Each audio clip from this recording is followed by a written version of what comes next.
Comment créer une liste à puces sur Excel? Bonjour à tous, c'est Alex d'excelformation.fr et dans ce tutoriel, je vais vous montrer comment créer facilement une liste à puces sur Excel au travers de 5 méthodes avancées et peu connues. Alors vous trouverez très régulièrement de nouvelles vidéos sur la chaîne, alors pensez à vous abonner et surtout à activer la clochette de notification afin d'être sûr de ne manquer aucune astuce et de devenir rapidement un pro d'Excel.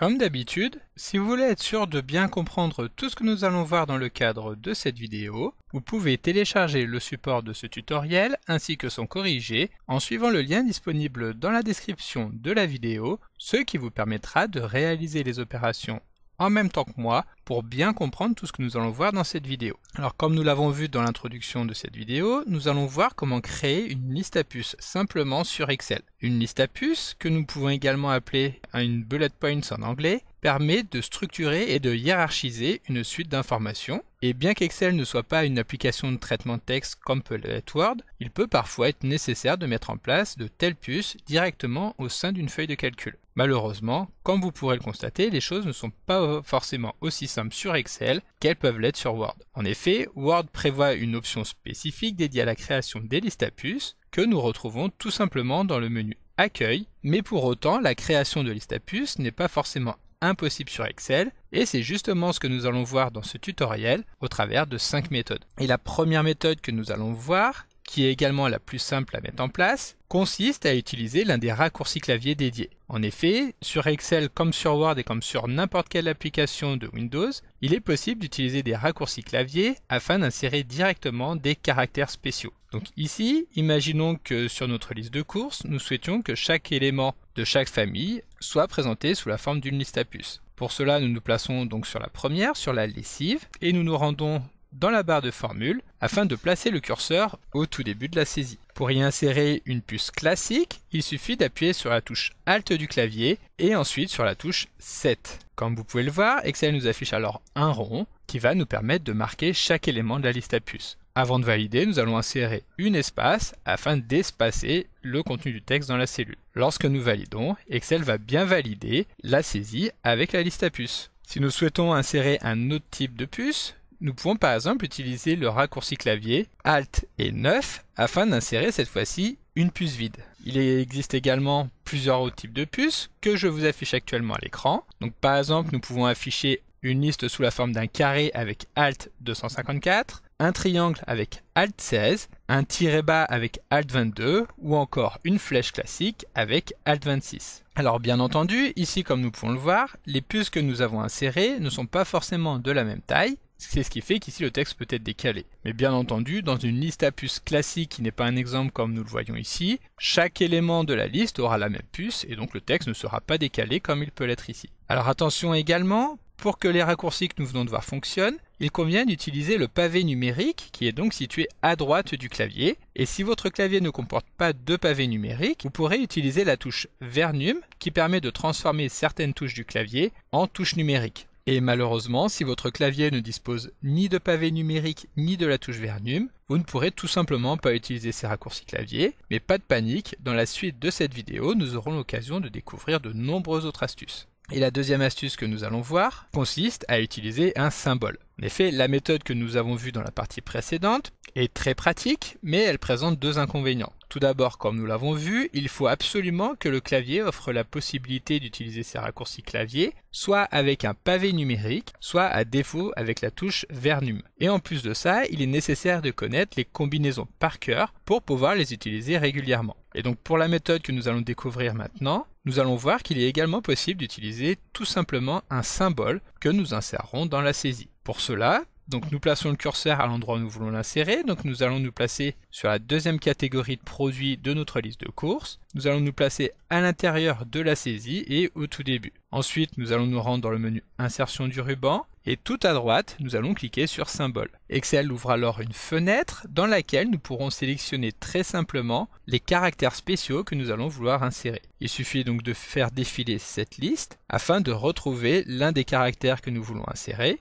En double-cliquant tout simplement sur celui-ci pour voir qu'Excel l'insère automatiquement dans notre cellule, ou alors de le sélectionner une seule fois et de cliquer sur insérés. Nous pouvons constater également que en bas de la fenêtre, nous retrouvons les derniers caractères spéciaux utilisés et de la même manière, il suffira de double-cliquer sur celui-ci pour l'insérer automatiquement. Cela étant fait, nous cliquons sur le bouton fermer afin de retrouver la feuille de calcul avec les différents éléments de notre liste qui ont été insérés. Cette opération sera évidemment à reproduire sur l'ensemble des lignes de notre liste. Et nous nous plaçons au tout début de la zone de saisie, nous nous rendons dans le menu Insertion, Symboles, et nous insérons la liste qui nous intéresse en double-cliquant dessus. Ensuite, nous fermons la fenêtre et nous insérons l'espace, et ainsi de suite jusqu'à avoir rempli l'ensemble de notre liste. Maintenant, nous allons voir une troisième méthode qui va également nous permettre de récupérer une puce, mais cette fois-ci depuis une autre application en effectuant un simple copier-coller. Nous pouvons ainsi récupérer une liste saisie dans Word,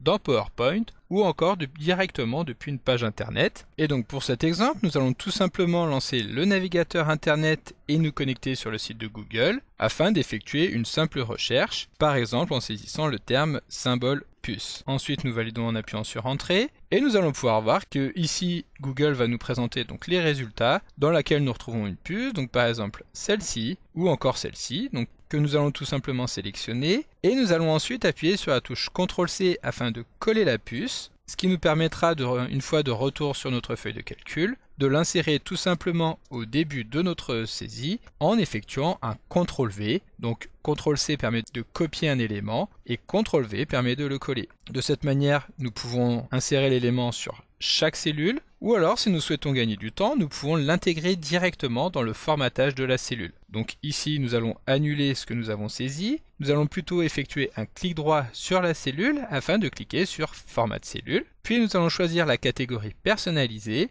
et dans le champ type, nous allons saisir le formatage suivant. Donc ouvrez les guillemets, CTRL-V pour coller la puce, espace puis fermer les guillemets et ensuite un arrobase va nous permettre de récupérer la saisie. Nous cliquons ensuite sur OK et pour dupliquer rapidement cette puce sur l'ensemble des éléments de la liste, il suffira de nous rendre dans le menu Accueil et de cliquer sur le pinceau afin de dupliquer rapidement le formatage de la cellule. Ensuite, nous allons utiliser le pinceau sur l'ensemble des autres éléments de la liste afin de récupérer très rapidement la liste à puces que nous avons récupérée directement depuis Internet. Ensuite, pour cette quatrième méthode, nous allons voir qu'il est également possible d'insérer une puce en utilisant une fonction Excel. Cette fonction Excel, nous l'avons déjà découvert dans le détail dans un tutoriel précédent. Il s'agit de la fonction Unicart. Cette fonction Unicart permet en effet de récupérer un caractère spécial en venant saisir en paramètre de la fonction le numéro Unicode qui correspond. Par exemple, si nous voulons insérer directement une liste à puces classique, il suffit de venir saisir en tant qu'argument de la fonction Unicart le code 8226.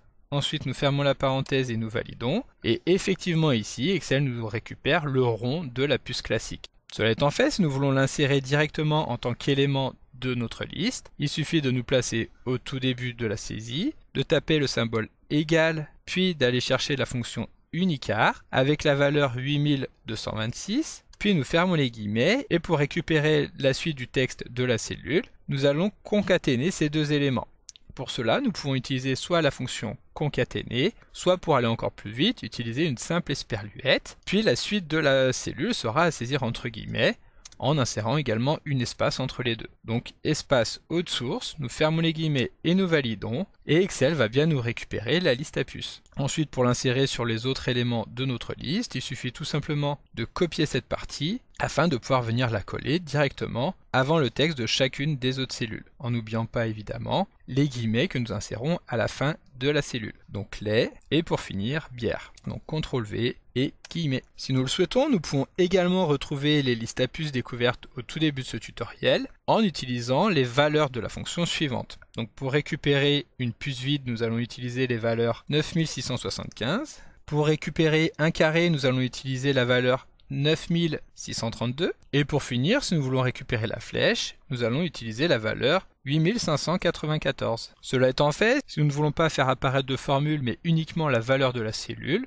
nous allons sélectionner toutes les cellules afin de les copier en effectuant un CTRL-C. Et ici, nous n'allons pas coller directement l'ensemble des paramètres des cellules sélectionnées, mais uniquement leur valeur. Pour cela, nous effectuons un clic droit sur les cellules sélectionnées et nous choisissons tout simplement un collage de valeurs. De cette manière, si nous revenons dans la zone des formules, nous pouvons constater que seule la valeur avec la puce se retrouveront saisis dans les cellules. Et donc pour finir sur la découverte de la création des listes à puces sur Excel, il nous reste encore une méthode très pratique que nous allons pouvoir découvrir qui consiste à utiliser des objets comme une zone de texte ou encore les graphiques SmartArt. Cela nous permettra ainsi de générer un élément flottant qui ne sera pas directement raccordé aux cellules de la feuille de calcul et que nous pourrons donc déplacer librement au-dessus de ces cellules. Et donc tout d'abord, voyons comment créer une liste à puces dans une zone de texte. Donc ici, nous sélectionnons les éléments que nous allons vouloir y insérer, puis nous effectuons un collage en appuyant sur les touches CTRL-C du clavier, puis nous allons insérer notre zone de texte en nous rendant dans le menu Insertion du ruban, et tout à droite, nous cliquons sur Zone de texte. Ici, le curseur de la souris prend la forme d'une croix inversée, ce qui va nous permettre de dessiner notre zone de texte à l'endroit et à la taille voulue. Une fois la zone de texte créée, nous appuyons sur CTRL-V afin de récupérer directement le texte. Ensuite, il nous suffira à revenir à la ligne sur chaque élément de la liste. Et pour transformer donc cette saisie d'éléments en une liste à puces, nous sélectionnons les éléments que nous allons vouloir insérer dans la liste à puces et nous effectuons un clic droit afin de sélectionner le menu puces. Excel nous affiche donc une série de listes à puces que nous pourrons utiliser et il suffira de cliquer sur celle qui nous intéresse afin que Excel lui donne l'apparence souhaitée. Il suffit ensuite de redimensionner notre zone de texte pour obtenir directement une liste à puces que nous pourrons ensuite déplacer à l'endroit voulu de notre feuille de calcul. Le deuxième type d'objet que nous allons découvrir consiste à utiliser un graphique SmartArt. Pour insérer un graphique SmartArt, nous nous rendons une fois de plus dans le menu Insertion et nous cliquons sur le bouton SmartArt. Les SmartArt sont des petits graphiques avancés dans lesquels nous n'aurons pas forcément des données numériques, mais qui permettront de mettre en forme des éléments avec un impact visuel. Donc ici nous nous rendons dans la catégorie liste et comme vous pouvez le voir, nous avons une série de listes prédéfinies que nous allons pouvoir sélectionner. Ici nous sélectionnons tout simplement la liste à puces verticale et pour l'insérer nous cliquons sur OK. Ici nous allons donc pouvoir reprendre les différents éléments. Donc tout d'abord avec nos produits d'entretien, en sachant que la saisie ne se fait pas directement sur le graphique, mais ici sur la zone de paramétrage. C'est pourquoi lorsque nous allons à la ligne, Excel va bien afficher un nouvel élément, et si nous voulons l'insérer en tant que liste à puces de nos produits d'entretien, il suffit d'appuyer sur la touche tabulation pour le décaler, donc ici vers la droite, mais lorsque nous allons saisir l'élément, nous allons pouvoir constater qu'Excel va l'insérer directement en tant qu'élément de produit d'entretien. Nous cliquons à nouveau sur la touche Entrée pour insérer un nouvel élément dans notre liste à puces, donc par exemple ici l'essuie-tout, puis le liquide vaisselle, et pour finir l'éponge. Ensuite nous pouvons cliquer directement sur le deuxième élément, donc ici les produits d'hygiène, etc. Il nous suffira ensuite d'ajouter les différents éléments de notre liste de manière très intuitive.